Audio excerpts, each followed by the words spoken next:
Hello everyone, I am Pami Gupta and welcome to Commerce Education by CA YouTube channel. So आज हम start करेंगे 11th class book keeping and accountancy. Book keeping and accountancy एक ऐसा subject है जो commerce का backbone है. Book keeping and accountancy बहुत ही इंपॉर्टेंट सब्जेक्ट है, इंटरेस्टिंग है, स्कोरिंग सब्जेक्ट है. तो चलिए स्टार्ट करते हैं introduction to book keeping and accountancy. इस चैप्टर में हम ये देखेंगे कि बुक कीपिंग क्या होता है और अकाउंटेंसी क्या होता है.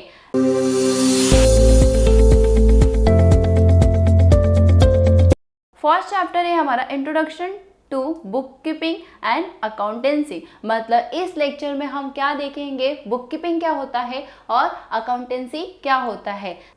Book keeping is related with recording of business transaction. Book keeping किससे रिलेटेड है? रिकॉर्डिंग. क्या रिकॉर्ड करता है? बिजनेस के ट्रांजेक्शन को रिकॉर्ड किया जाता है, उसे हम क्या कहते हैं? बुक कीपिंग कहते हैं. Let's take a small example. Mister A हैं, उनका एक मेडिकल शॉप है. उस मेडिकल शॉप के क्या है, वो सेलर हैं और वो क्या सेल करते हैं? मेडिसिन सेल करते हैं. तो आपने देखा होगा जब आप मेडिकल शॉप पे गए होंगे तो एक दिन में ना जाने कितने सारे कस्टमर, कितने सारे बायर्स आते हैं. तो कुछ ऐसे बायर्स होते हैं जो कैश पे गुड्स परचेस करते हैं, तो कुछ ऐसे बायर्स होते हैं क्रेडिट मतलब उधारी पे गुड्स परचेस करते हैं. तो मिस्टर ए क्या करते हैं, जो भी पर्सन गुड्स परचेस करता है वो क्या करते हैं, जो भी ट्रांजेक्शन होता है उस पर्सन के बीच में उस ट्रांजेक्शन को properly, systematically, date wise, account wise record करते हैं मिस्टर ए अपने बुक में. तो बुक कीपिंग का मतलब क्या होता है कि बिजनेस के ट्रांजेक्शन को रिकॉर्ड करना और वो ट्रांजेक्शन मॉनेटरी से यानी पैसे से रिलेटेड होगा तो ही हम उस ट्रांजेक्शन को बुक कीपिंग में रिकॉर्ड करेंगे. Book keeping is related with recording of business transaction. अभी हमने एग्जाम्पल में देखा कि बुक कीपिंग क्या होता है, बिजनेस में जो भी ट्रांजेक्शन होता है उस सारे ट्रांजेक्शन को रिकॉर्ड किया जाता है. वो ट्रांजेक्शन पैसे से रिलेटेड होता है, उस सारे ट्रांजेक्शन को बुक कीपिंग में हम क्या करते हैं? रिकॉर्ड करते हैं.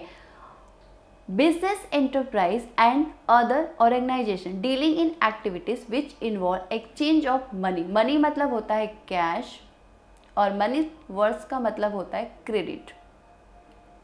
क्रेडिट मतलब होता है उधारी. जब हम कोई भी प्रोडक्ट परचेस करते हैं या तो कैश पे या तो क्रेडिट. क्रेडिट मतलब होता है उधारी. तो वही ट्रांजेक्शन हम बुक कीपिंग में क्या करते हैं? रिकॉर्ड करते हैं properly, systematically, date wise, account wise उस ट्रांजेक्शन को रिकॉर्ड किया जाता है. सेकेंड कॉन्सेप्ट है हमारा definition of book keeping. According to J.R. Bartley Boy, bookkeeping is an art of recording the business dealing in a set of book. Bookkeeping क्या है? एक आर्ट है. आर्ट मीन्स क्या होता है? कला. रिकॉर्डिंग किया जाता है. क्या किया जाता है? बिजनेस की डीलिंग. डीलिंग मतलब होता है ट्रांजेक्शन. ट्रांजेक्शन का मतलब होता है जो हम लेन देन करते हैं ना, वो सारे ट्रांजेक्शन को हम प्रॉपरली रिकॉर्ड करते हैं इन अ सेट ऑफ बुक में. सेकेंड कॉन्सेप्ट है हमारा features of book keeping. Features का मतलब क्या होता है? पार्ट. जैसे हम कोई मोबाइल परचेस करते हैं तो मोबाइल्स के भी अलग अलग पार्ट्स होते हैं, उसी तरह बुक कीपिंग के भी अलग अलग पार्ट्स होते हैं. तो हम फर्स्ट पॉइंट देखेंगे, it is the methods of recording day to day business transaction. मतलब बुक कीपिंग में क्या होता है, अगर ट्रांजेक्शन रिकॉर्ड कर रहे हो वो ट्रांजेक्शन डेली बेसिस पे होना चाहिए. डे टू डे हम उस ट्रांजेक्शन को रिकॉर्ड करते हैं. सेकेंड पॉइंट है हमारा, only financial transaction are recorded. Book keeping में हम सिर्फ उसी ट्रांजेक्शन को रिकॉर्ड करते हैं जो ट्रांजेक्शन पैसों से रिलेटेड होता है, उसी ट्रांजेक्शन को हम बुक कीपिंग में रिकॉर्ड करते हैं. थर्ड पॉइंट है हमारा, all records are prepared for a specific period which are useful for future reference.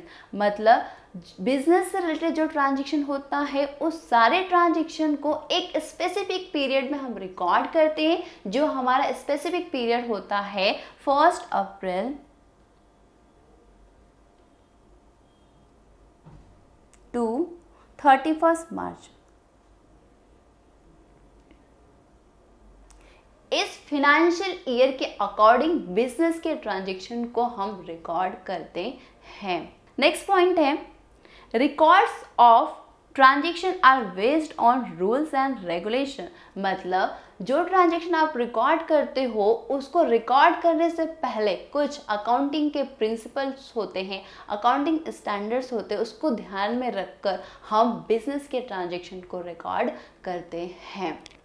Next point है हमारा, it is the arts of recording the business transaction scientifically, मतलब book keeping क्या है, एक आर्ट से, एक कला है, मतलब बिजनेस के ट्रांजेक्शन को एक फॉर्मेट होता है, उस फॉर्मेट के अनुसार उस ट्रांजेक्शन को हम रिकॉर्ड करते हैं। हमारा लास्ट पॉइंट है, all the business transaction are to be recorded date wise and account wise. यहाँ पे एक एग्जांपल लेते हैं, मिस्टर ए है, उन्होंने एक लैपटॉप परचेस किया। लैपटॉप कब परचेस किया? 26 सितंबर को उन्होंने एक लैपटॉप परचेस किया। तो उस ट्रांजेक्शन को हम अपने बुक कीपिंग में रिकॉर्ड करेंगे।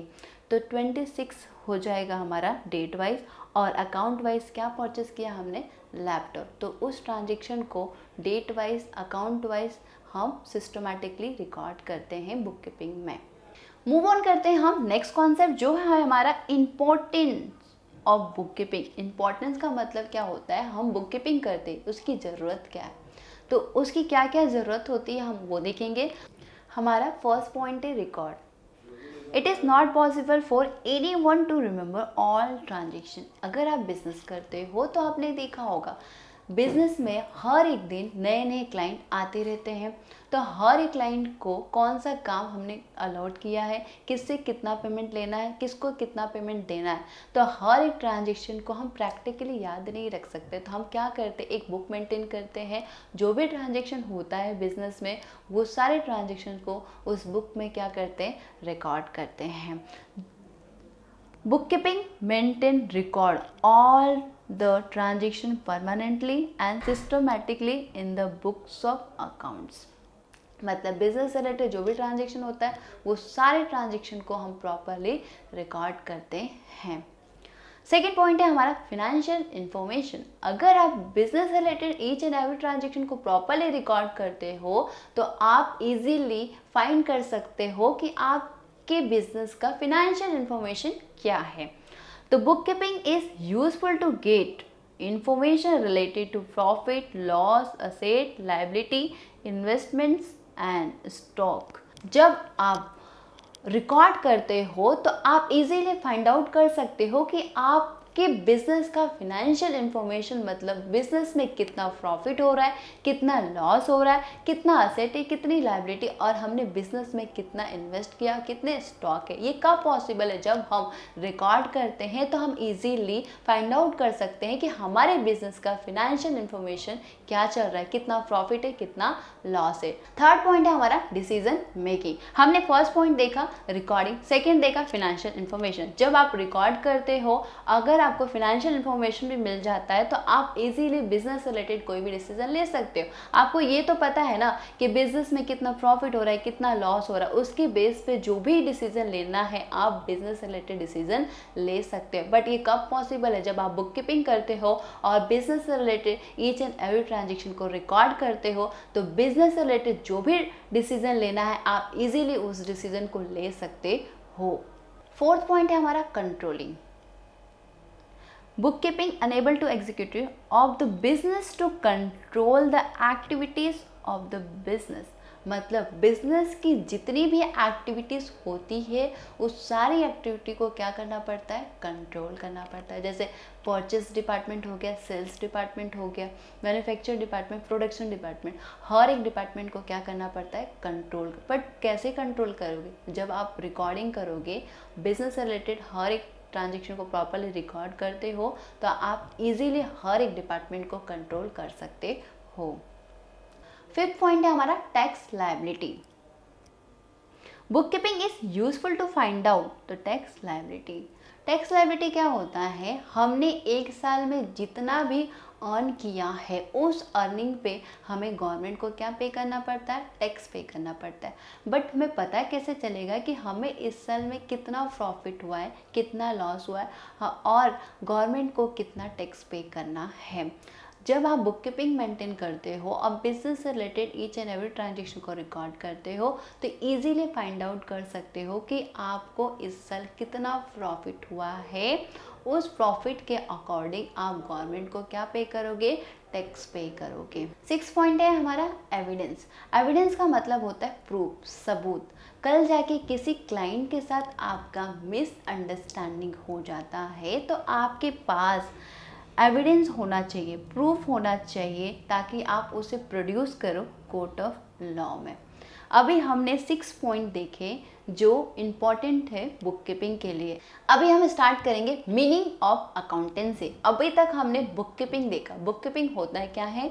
बुक कीपिंग में बिजनेस और मॉनेटरी से रिलेटेड ट्रांजेक्शन को properly, systematically, date wise, account wise record किया जाता है, उसे हम बुक कीपिंग कहते हैं। अब हम स्टार्ट करेंगे accountancy. Accountancy is the systematic process identify, measuring, recording, classify, summarizing, interpreting and communicating financial information। Accounting क्या है? एक सिस्टमैटिक प्रोसेस होता है। जब हम अकाउंटिंग करते हैं तो एक टैली एक सॉफ्टवेयर है, उसके अनुसार हम अकाउंटिंग करते हैं। जब भी हम अकाउंटिंग करते हैं तो सबसे पहले जो ट्रांजेक्शन होता है उस ट्रांजेक्शन को आइडेंटिफाई करना। आइडेंटिफाई करना मतलब पहचानना। जो ट्रांजेक्शन आप रिकॉर्ड कर रहे हो वो ट्रांजेक्शन बिजनेस से रिलेटेड होना चाहिए और पैसे से रिलेटेड होना चाहिए। सेकेंड क्या है? मेजरिंग। मेजरिंग का मतलब क्या होता है? जिस ट्रांजेक्शन को आपने आइडेंटिफाई किया है उस ट्रांजेक्शन को हम मेजर करते हैं in the terms of money में। रिकॉर्डिंग, हमने जो ट्रांजेक्शन आइडेंटिफाई किया है, मेजरिंग किया है, आप उसको क्या करेंगे? रिकॉर्ड करेंगे। रिकॉर्ड करने के बाद हम उस ट्रांजेक्शन को क्लासीफाई करते हैं। क्लासीफाई का मतलब क्या होता है कि हर एक ट्रांजेक्शन को सेपरेट मतलब हर एक ट्रांजेक्शन को एक रिस्पेक्टिव हेड में रिकॉर्ड किया जाता है। समराइजिंग मतलब आपने एक साल में जो भी ट्रांजेक्शन रिकॉर्ड किया है उस ट्रांजेक्शन का एक शॉर्ट मेमोरी बनाया जाता है, जिससे आपको ये पता चलता है कि आपको एक साल के अंदर कितना प्रॉफिट हुआ है, कितना लॉस हुआ है, और उसके ऊपर इंटरप्रिटेट किया जाता है, एनालाइज किया जाता है और कम्युनिकेट किया जाता है फिनेंशियल इंफॉर्मेशन।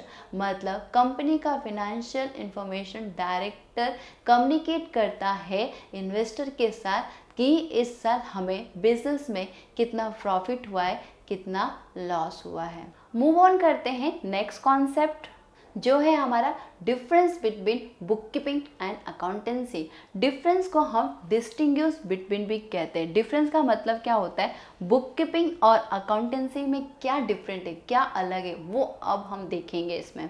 फर्स्ट पॉइंट है meaning. Bookkeeping is mainly related to record all financial transaction information on daily basis। Bookkeeping का मतलब क्या होता है? बिजनेस से रिलेटेड जो भी ट्रांजेक्शन होता है उस सारे ट्रांजेक्शन को प्रॉपरली रिकॉर्ड किया जाता है। जो बुककीपिंग करता है उस पर्सन को हम बुककीपर कहते हैं। हमने बुककीपिंग देखा। बुककीपिंग में क्या करते हैं? हम सिर्फ बिजनेस रिलेटेड जो ट्रांजेक्शन होता है उस सारे ट्रांजेक्शन को क्या करते हैं? रिकॉर्ड करते हैं। अब हम देखेंगे अकाउंटेंसी में क्या होता है। Accountancy is a systematic process होता है। जो ट्रांजेक्शन आप रिकॉर्ड करते हो उस ट्रांजेक्शन को रिकॉर्ड करने से पहले आइडेंटिफाई किया जाता है, मेजरिंग किया जाता है, रिकॉर्डिंग किया जाता है, क्लासीफाई किया जाता है, समराइजिंग किया जाता है, इंटरप्रिटेट किया जाता है। मतलब बुककीपिंग में हमने इजीली रिकॉर्ड कर लिया, बट अकाउंटेंसी में हम हर एक ट्रांजेक्शन को सिस्टमैटिकली रिकॉर्ड करते हैं। सेकेंड पॉइंट क्या है हमारा? ऑब्जेक्टिव।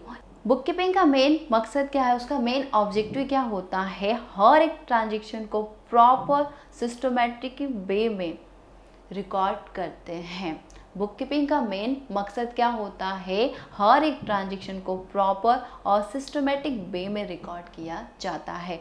और अकाउंटेंसी का मेन मकसद क्या होता है? मेन ऑब्जेक्टिव क्या होता है? फिनेंशियल पोजीशन को रिफ्लेक्ट करता है। फिनेंशियल पोजीशन क्या होता है कि आपके बिजनेस में कितना प्रॉफिट हो रहा है, कितना लॉस हो रहा है, वो सारी इंफॉर्मेशन को क्या करता है? वो रिफ्लेक्ट करता है। नेक्स्ट पॉइंट है हमारा स्किल रिक्वायर्ड। स्किल का मतलब होता है क्वालिटी, गुण।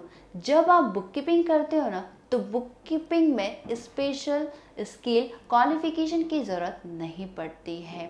लाइक CMA और CA जैसी डिग्री की ज़रूरत नहीं पड़ती है जब आप बुक कीपिंग करते हो। बट जब अकाउंटिंग करते हो तो अकाउंटिंग में स्पेशल स्किल क्वालिफिकेशन की ज़रूरत पड़ती है। लाइक CMA CA जैसी डिग्री की ज़रूरत पड़ती है और अकाउंटिंग की नॉलेज बहुत ही ज़्यादा इम्पॉर्टेंट होता है जब आप अकाउंटिंग करते हो तो। नेक्स्ट पॉइंट है हमारा ब्रांचेस। ब्रांचेस का मतलब होता है अलग अलग part. Book keeping does not have any branches. Book keeping में कोई भी ब्रांचेस नहीं होता। बट अकाउंटिंग की बात करें तो अकाउंटिंग में बहुत सारे ब्रांचेस होते हैं। Like financial accounting, cost accounting, management accounting. मतलब बुक कीपिंग एक छोटा सा पार्ट होता है और अकाउंटेंसी बहुत बड़ा पार्ट होते हैं। उसके अलग अलग पार्ट, अलग अलग ब्रांचेस होते हैं। नेक्स्ट पॉइंट है हमारा financial position. Book keeping does not reflect the financial position of a company. मतलब बुक कीपिंग क्या नहीं रिफ्लेक्ट करता है? Financial position. फिनेंशियल पोजीशन मतलब आपके बिजनेस में कितना प्रॉफिट, कितना लॉस और कितने एसेट, कितनी लायबिलिटी, ये सब वो रिफ्लेक्ट नहीं करता। बुक कीपिंग का काम क्या होता है? सिर्फ और सिर्फ बिजनेस के ट्रांजैक्शन को रिकॉर्ड करना। वो फिनेंशियल पोजीशन को रिफ्लेक्ट नहीं कर सकता। बट अगर हम अकाउंटिंग की बात करें तो अकाउंटिंग में हमें फिनेंशियल पोजीशन को रिफ्लेक्ट करना पड़ता है। फिनेंशियल पोजीशन मतलब कि आपके बिजनेस में कितना प्रॉफिट हो रहा है, कितना लॉस हो रहा है, कितने एसेट, कितनी लायबिलिटी है। तो ये सारा इन्फॉर्मेशन हमें क्या करना पड़ता है? रिफ्लेक्ट करना पड़ता है, शो करना पड़ता है। हमारा लास्ट पॉइंट है stage. Book keeping is the primary stage. Book keeping क्या है? प्राइमरी स्टेज है।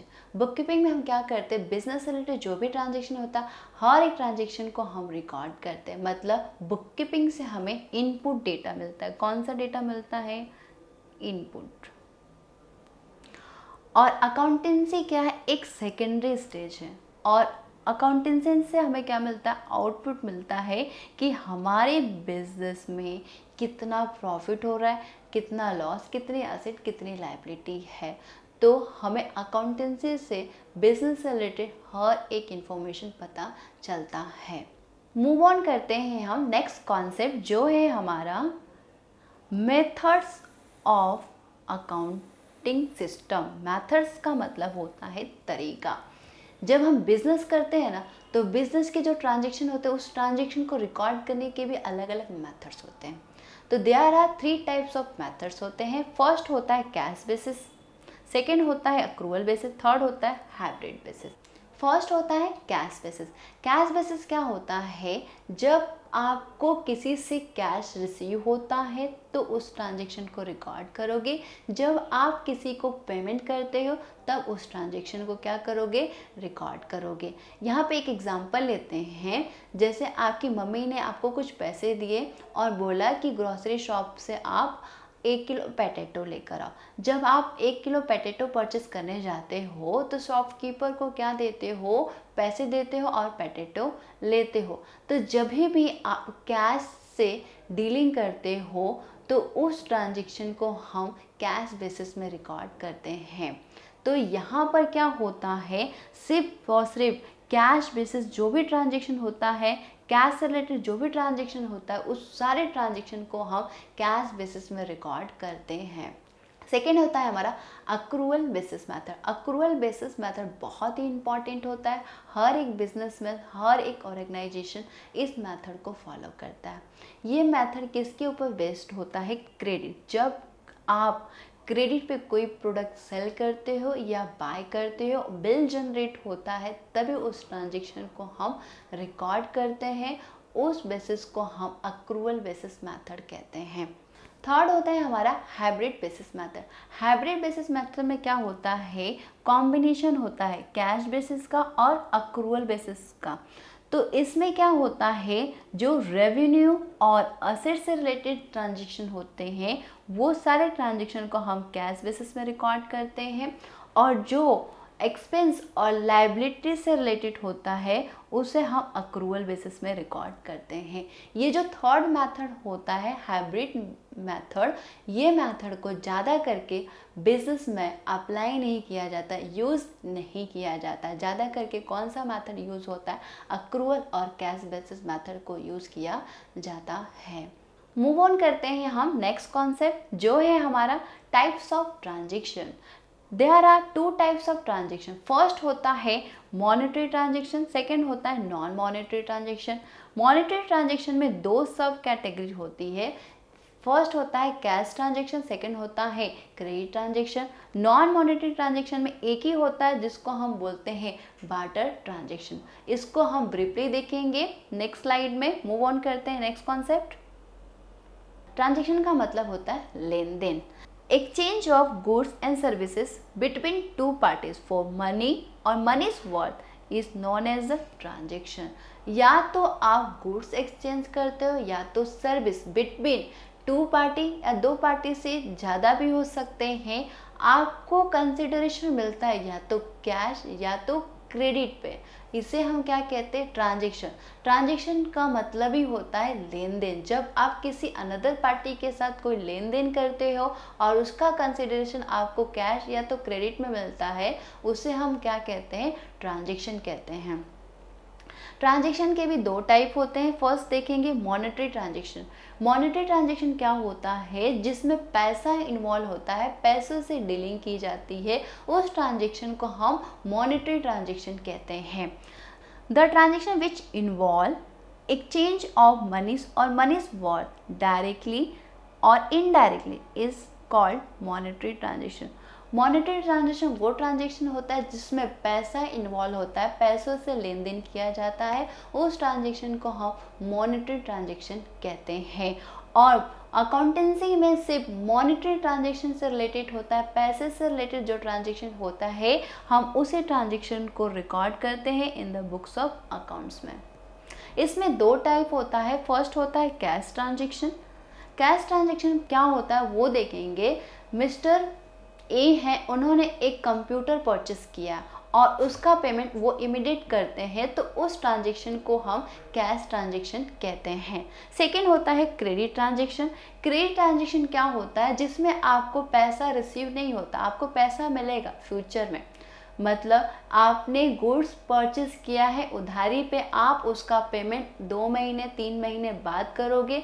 ऐसे ट्रांजेक्शन को हम क्रेडिट ट्रांजेक्शन कहते हैं।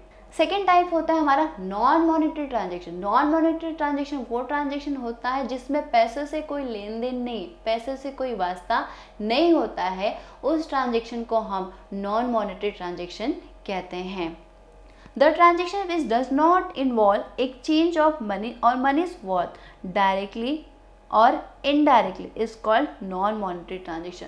नॉन मॉनेटरी ट्रांजेक्शन वो ट्रांजेक्शन होता है जिसमें पैसों से कोई लेन देन नहीं होता, उस ट्रांजेक्शन को हम नॉन मॉनेटरी ट्रांजेक्शन कहते हैं। बार्टर ट्रांजेक्शन वो ट्रांजेक्शन है जिसे हम बहुत पहले यूज़ करते थे और इसमें पैसों से कोई लेन देन नहीं होता, सिर्फ क्या एक्सचेंज होता है?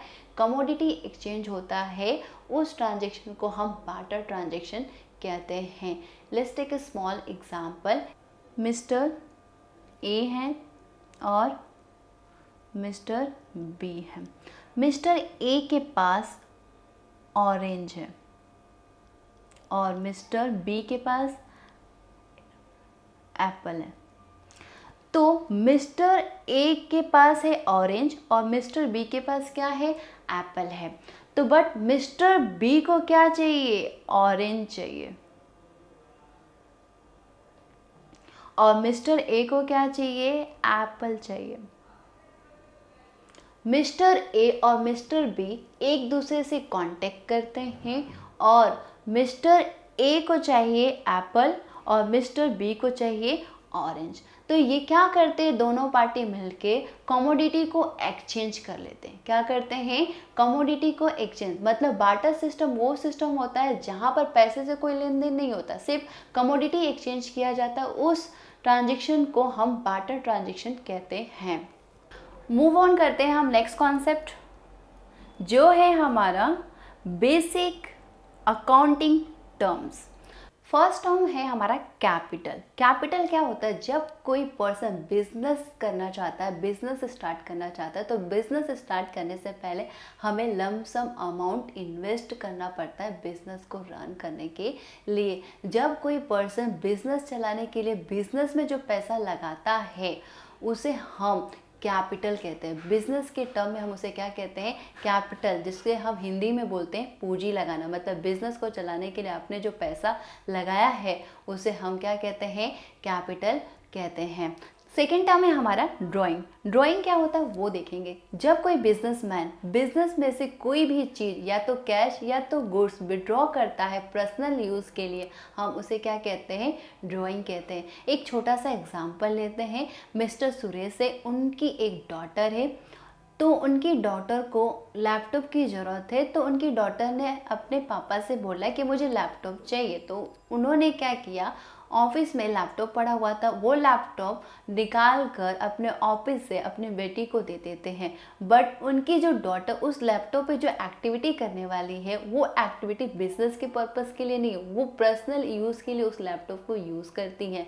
तो इसे हम क्या कहते हैं? ड्राइंग कहते हैं। जब भी कोई भी चीज़ आप बिजनेस में से विड्रॉ करते हो पर्सनल यूज़ के लिए, उसे हम क्या कहते हैं? ड्राइंग। वो किसी भी फॉर्म में हो सकता है, या तो गुड्स हो सकता है, या तो असेट्स हो सकता है, या तो कैश हो सकता है। विड्रॉ करते हो पर्सनल यूज़ के लिए, उसे हम क्या कहते हैं? ड्राइंग कहते हैं। नेक्स्ट है हमारा डेटर, क्रेडिटर, बैड डेब्ट्स। ये तीनों टर्म्स को समझने के लिए हमें एक छोटा सा एग्जाम्पल लेना पड़ेगा। Let's take a small example. Creditor and debtor and bad डेब्ट। अब हम यहाँ पे देखेंगे कि क्रेडिटर किसको कहते हैं, बैड डेब्ट किसको कहते हैं।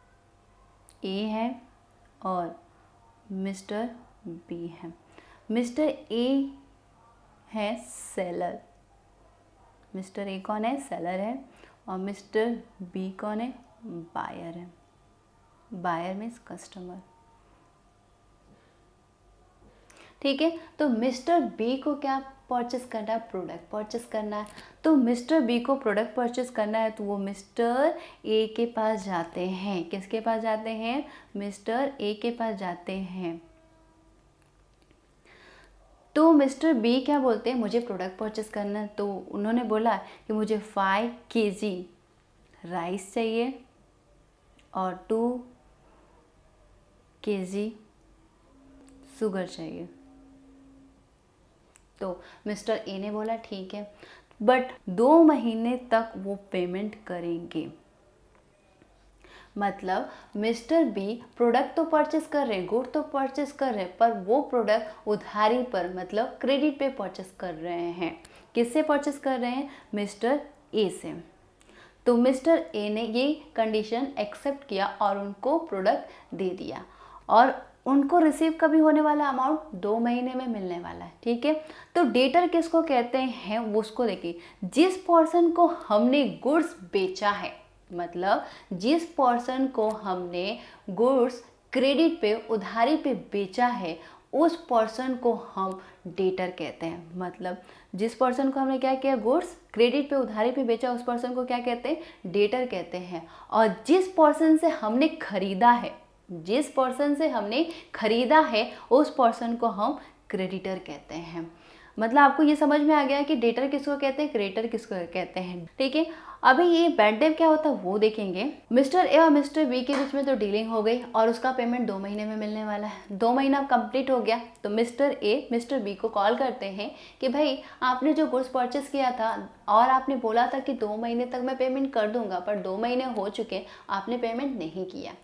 तो मिस्टर बी क्या बोलते हैं, ठीक है मैं कर दूंगा। ऐसे करके उन्होंने 1 से 2 दिन गया, बट मिस्टर बी ने पेमेंट नहीं किया। तो मिस्टर ए उसे रिक्वेस्ट करते हैं कि भाई आपने उधारी पे गुड्स परचेस किया था और उसका पेमेंट अभी तक नहीं किया।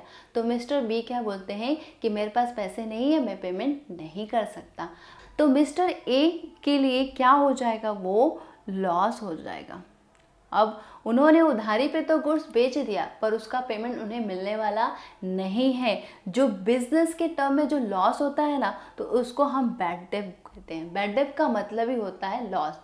लॉस का मतलब होता है नुकसान। नुकसान कैसे हुआ, मतलब मिस्टर ए ने मिस्टर बी को गुड्स बेचा था उधारी पे और उसका पेमेंट 2 महीने तक मिलने वाला था पर मिला नहीं, तो मिस्टर ए क्या एज्यूम करेंगे कि मुझे पैसा मिलने वाला था, मिलने वाला नहीं है, तो मिस्टर ए के लिए वो लॉस है। तो बिजनेस के टर्म में लॉस को बैड डेट कहते हैं। और बैड डेट्स हमेशा किससे रिलेटेड होता है, डेटर से रिलेटेड होता है। बैड डेट्स किससे रिलेटेड होता है, डेटर से रिलेटेड होता है। डेटर ने गुड्स परचेस किया था, पेमेंट नहीं किया, इसके वजह से बैड डेट क्रिएट होता है। और बैड डेट्स हमेशा डेटर से रिलेटेड होता है, यह आपको हमेशा याद रखना है। नेक्स्ट टर्म है हमारा गुडविल।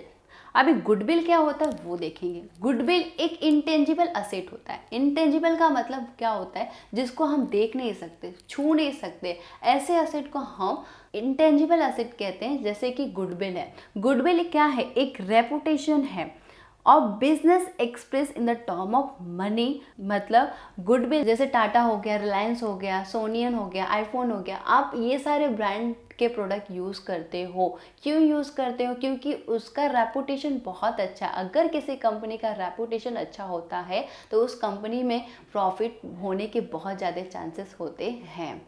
तो गुडविल हर एक बिजनेसमैन के लिए बहुत ही इंपॉर्टेंट होता है। मूव ऑन करते हैं नेक्स्ट कॉन्सेप्ट, जो है हमारा डिस्काउंट। डिस्काउंट का मतलब क्या होता है, discount is a concession. Concession मतलब होता है छूट। कौन देता है, सेलर देता है परचेसर को। अभी डिस्काउंट कितने टाइप के होते हैं, 2 टाइप के होते हैं। फर्स्ट होता है ट्रेड डिस्काउंट, सेकंड होता है कैश डिस्काउंट। हम इसको एक एग्जांपल के थ्रू समझेंगे। फर्स्ट होता है ट्रेड डिस्काउंट। कौन सा डिस्काउंट होता है, ट्रेड डिस्काउंट। ट्रेड डिस्काउंट क्या होता है वो देखेंगे। जब कोई पर्सन बल्क में कोई भी प्रोडक्ट परचेस करता है तो सेलर उसे डिस्काउंट देता है, उस डिस्काउंट को हम ट्रेड डिस्काउंट कहते हैं। जैसे मिस्टर ए हैं, उन्होंने एक शर्ट परचेस किया, और उसका प्राइस है 1000। उनको वो शर्ट बहुत पसंद आया और नेक्स्ट डे सेम शॉप पे जाते और कहते हैं कि मैंने एक दिन पहले एक शर्ट परचेस किया था, वैसे ही सेम मुझे बल्क में चाहिए। तो पहले उन्होंने एक शर्ट परचेस किया था और उन्होंने 10 शर्ट का ऑर्डर दिया। कितने शर्ट का ऑर्डर दिया, 10। तो एक शर्ट कितने का था, 1000 का, तो टोटल कितना हुआ, 10,000 का हो जाएगा। तो बायर बोलते हैं कि मैं यहाँ पर एक प्रोडक्ट परचेस नहीं कर रहा हूँ, मैं बल्क में क्वांटिटी में गुड्स परचेस कर रहा हूँ, तो मुझे कुछ डिस्काउंट मिलना चाहिए। तो मिस्टर ए बोलते हैं, मिस्टर सेलर बोलते हैं जी हाँ आपको डिस्काउंट मिलेगा। तो उन्होंने 10% का डिस्काउंट दिया। कितने परसेंट का डिस्काउंट दिया, 10%। मतलब 10,000 पर हम 10% का डिस्काउंट निकालेंगे तो निकलेगा 1000। तो 10,000 में से हम 1000 माइनस करेंगे तो हमारा निकलेगा 9000। ये जो 9000 है वो हमारा कौन सा अमाउंट है, नेट अमाउंट। मतलब जो सेलर हमें डिस्काउंट देता है उस डिस्काउंट को ट्रेड डिस्काउंट कहते हैं। और ये जो डिस्काउंट आपको मिला है ना, ये बुक्स ऑफ अकाउंट्स में रिकॉर्ड नहीं किया जाता, सिर्फ हम नेट अमाउंट रिकॉर्ड करते हैं। नेट अमाउंट हमारा कितना है, 9000। मतलब 9000 को हम बुक्स ऑफ अकाउंट में रिकॉर्ड करेंगे। जो हमें 1000 का डिस्काउंट मिला उस डिस्काउंट को हम रिकॉर्ड नहीं करेंगे, नेट अमाउंट रिकॉर्ड करते हैं। तो इस डिस्काउंट को हम ट्रेड डिस्काउंट कहते हैं। जब भी कोई भी प्रोडक्ट आप बल्क में परचेस करते हो तो सेलर आपको डिस्काउंट देता है, वो डिस्काउंट आप बुक्स ऑफ अकाउंट्स में रिकॉर्ड नहीं करते हो। जो नेट अमाउंट निकलता है उस अमाउंट को आप बुक्स ऑफ अकाउंट में रिकॉर्ड करते हो। सेकेंड होता है हमारा कैश डिस्काउंट।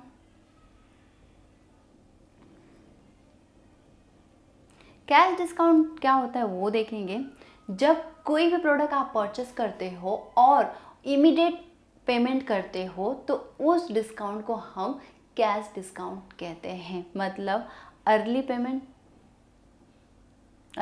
का मतलब ड्यू डेट के पहले आपने बोला कि मेरे पास पैसे नहीं है, मैं 2 महीने के बाद पे कर दूंगा, पर अचानक से आपके पास पैसा आ जाता है और आप क्या करते हो, पे कर देते हो, मतलब ड्यू डेट के पहले अर्ली पेमेंट करते हो तो सेलर आपको डिस्काउंट देता है। उस डिस्काउंट को हम कौन सा डिस्काउंट कहते हैं, कैश डिस्काउंट कहते हैं। और कैश डिस्काउंट जो हमें मिलता है वो डिस्काउंट को हम बुक्स ऑफ अकाउंट में शो करते हैं। मूव ऑन करते हैं नेक्स्ट कॉन्सेप्ट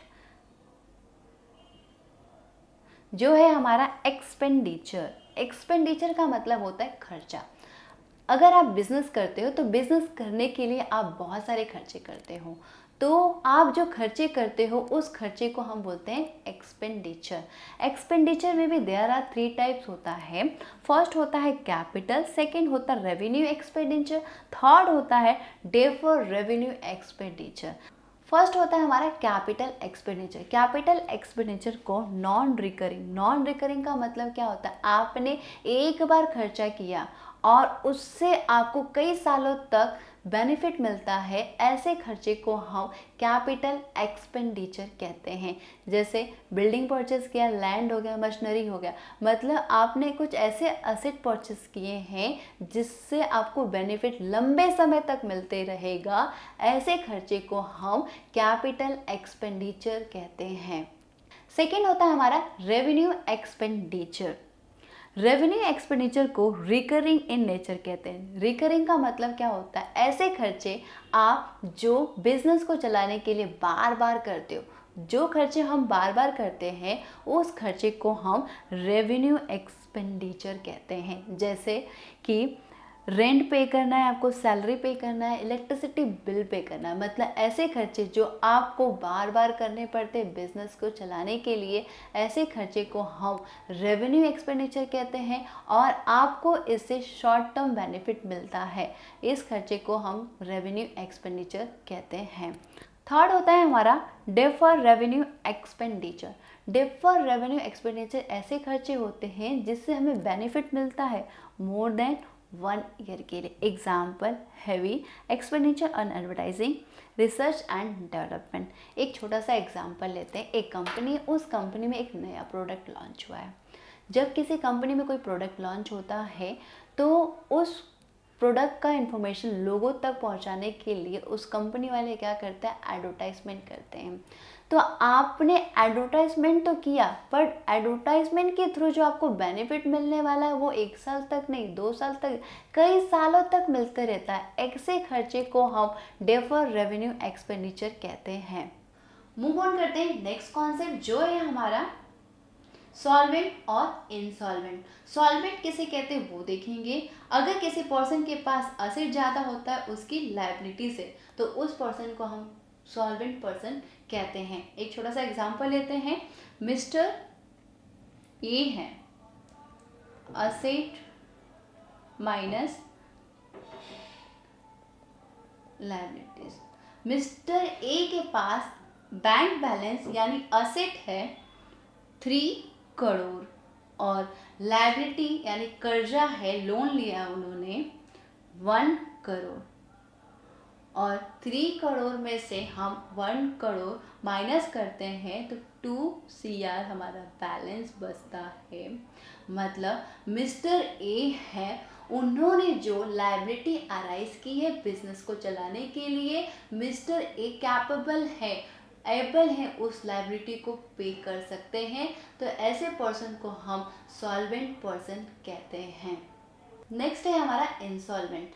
इंसॉल्वेंट क्या होता है वो देखेंगे। जिसकी लायबिलिटी ज़्यादा होता है, एसेट कम होता है। जब लायबिलिटी ज़्यादा होता है और एसेट कम होता है तो उस पर्सन को हम इंसॉल्वेंट पर्सन कहते हैं। मतलब मिस्टर बी हैं,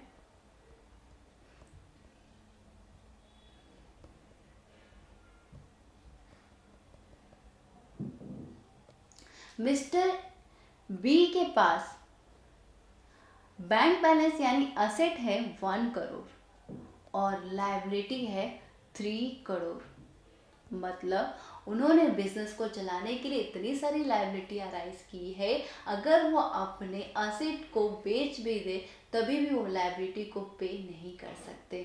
मतलब कि उन्होंने जो लायबिलिटी अराइज की है वो पर्सन एबल नहीं है, कैपेबल नहीं है उस लायबिलिटी को पे कर सके। तो उस पर्सन को हम इंसॉल्वेंट पर्सन कहते हैं, जिसको हिंदी में कंगाल कहते हैं, जिसके पास पैसा ही नहीं है वो लायबिलिटी को पे कर सकते हैं। नेक्स्ट है हमारा अकाउंटिंग ईयर। अब ईयर में भी देयर आर टू टाइप्स की ईयर्स होते हैं, एक होता है कैलेंडर ईयर, एक होता है फाइनेंशियल ईयर। कैलेंडर ईयर कब स्टार्ट होता है? 1 जनवरी टू 31 दिसंबर। इस ईयर को हम कैलेंडर ईयर कहते हैं। कौन सा ईयर कहते हैं? कैलेंडर ईयर कहते हैं। और जो सेकेंड होता है जिसको हम फाइनेंशियल ईयर कहते हैं, जो हमारा स्टार्ट होता है 1 अप्रैल टू 31 मार्च। मतलब बिजनेस से रिलेटेड जो भी ट्रांजेक्शन होता है वो सारे ट्रांजेक्शन हम फाइनेंशियल ईयर के अकॉर्डिंग रिकॉर्ड करते हैं। मूव ऑन करते हैं नेक्स्ट कॉन्सेप्ट, जो है हमारा असेट। असेट एक ऐसा इकोनॉमिक रिसोर्स है जिसके हेल्प से हम बिजनेस को कंडक्ट करते हैं, बिजनेस को रन करते हैं। मतलब ऐसे इकोनॉमिक रिसोर्स जिससे हमें बेनिफिट मिलता है कई सालों तक, उससे हम क्या कहते हैं? असेट कहते हैं। तो असेट में भी there are 3 types of asset होता है। फर्स्ट होता है फिक्स असेट, सेकेंड होता है करंट असेट, थर्ड होता है फिक्टिशियस असेट। फर्स्ट होता है हमारा फिक्स असेट, जिसको हम नॉन करंट असेट भी कहते हैं। फिक्स असेट वो असेट होते हैं जिसका बेनिफिट हम मोर देन 1 ईयर तक लेते हैं। ऐसे असेट को हम नॉन करंट यानी फिक्स असेट कहते हैं।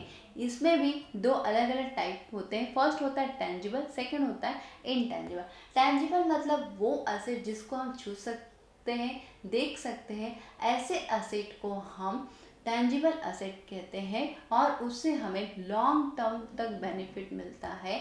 ऐसे असेट को कौन सा असेट कहते हैं? टेंजिबल असेट कहते हैं। एग्जांपल लैंड एंड बिल्डिंग हो गया, प्लांट एंड मशीनरी हो गया। सेकेंड होता है इनटेंजिबल असेट। इंटेंजिबल असेट वो असेट होता है जिसको हम छू नहीं सकते, देख नहीं सकते। ऐसे असेट को इंटेंजिबल असेट कहते हैं। जैसे पैटेंट्स हो गए, ट्रेडमार्क हो गया, कॉपीराइट हो गया, गुडविल हो गया। मतलब ऐसे असेट होते हैं जिसको हम देख नहीं सकते, छू नहीं सकते, बट इसको हम यूज़ करके बिजनेस के प्रॉफिट मार्जिन को बढ़ा सकते हैं। तो ऐसे असेट को हम इनटेंजिबल असेट कहते हैं। सेकेंड होता है हमारा करंट असेट। करंट असेट वो असेट होता है जो 1 साल के अंदर कन्वर्ट होता है कैश के फॉर्म में। ऐसे असेट को हम करंट असेट कहते हैं। The asset are short term in nature. Current asset short term in nature होता है, जैसे cash in hand, debtors and stock. Current asset वो असेट होता है जो 1 साल के अंदर कैश के रूप में कन्वर्ट होता है। ऐसे असेट को हम करंट असेट कहते हैं। थर्ड टाइप है हमारा fictitious asset. The asset which do not have any physical form and real value. Fictitious asset वो असेट होता है जिसका कोई रियल वैल्यू नहीं है, फिजिकल फॉर्म नहीं है। Example preliminary expenses.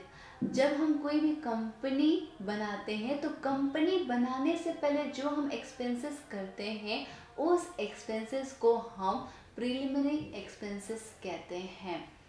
Move on करते हैं हम नेक्स्ट कॉन्सेप्ट, जो है हमारा लायबिलिटी।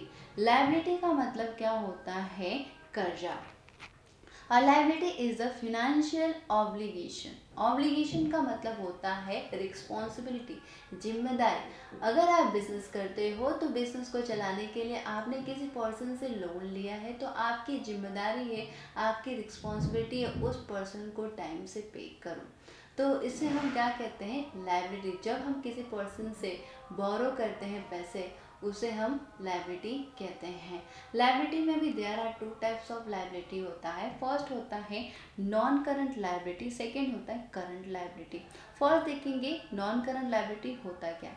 नॉन करंट लायबिलिटी वो लायबिलिटी होती है जो हम मोर देन 1 ईयर के लिए लेते हैं। लॉन्ग टर्म इन नेचर होता है। मतलब non current liability long term in nature होता है, जैसे बैंक लोन हो गया, डिवेंचर हो गया। अगर आप किसी फाइनेंशियल इंस्टीट्यूशन से लोन लेते हैं, जैसे होम लोन हो गया, एजुकेशन लोन लेते हो, तो ये सारे जो आप लोन लेते हो, जो लायबिलिटी लेते हो, तो वो मोर देन 1 ईयर के लिए होता है। तो ऐसे लायबिलिटी को हम नॉन करंट लायबिलिटी कहते हैं। सेकंड होता है करंट लायबिलिटी। करंट लायबिलिटी वो लायबिलिटी होता है जो शॉर्ट टर्म के लिए होता है, मतलब लेस देन 1 ईयर के लिए होता है, शॉर्ट टर्म इन नेचर होता है। ऐसे लायबिलिटी को हम करंट लायबिलिटी कहते हैं। Creditors and outstanding expenses, bills payable and etcetera. Current liability वो लायबिलिटी होती है जो 1 साल के लिए होती है। इस चैप्टर का लास्ट कॉन्सेप्ट है कंटीजेंट लायबिलिटी। कंटीजेंट लायबिलिटी क्या होता है वो देखेंगे।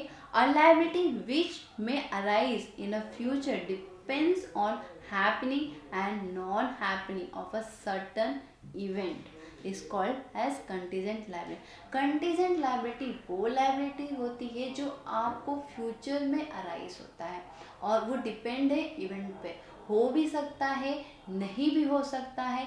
ऐसे लायबिलिटी को हम कंटीजेंट लायबिलिटी कहते हैं। जैसे एग्जाम्पल, मिस्टर ए है, उन्होंने एक मोबाइल परचेस किया। अगर मोबाइल में 1 साल के अंदर कुछ भी फॉल्ट होता है, कुछ भी मिस्टेक होता है, तो जो भी लायबिलिटी अराइज होगी वो लायबिलिटी कंपनी के ऊपर अराइज होती है। ऐसे लायबिलिटी को हम कंटीजेंट लायबिलिटी कहते हैं। तो यहाँ पर ये चैप्टर एंड होता है। अगर आपको इस चैप्टर से रिलेटेड कोई भी डाउट होता है तो प्लीज़ आप हमें कमेंट कीजिए। अगर आपको ये लेक्चर अच्छा लगे तो प्लीज़ लाइक करें, सब्सक्राइब करें और दोस्तों को ज़्यादा से ज़्यादा शेयर करें।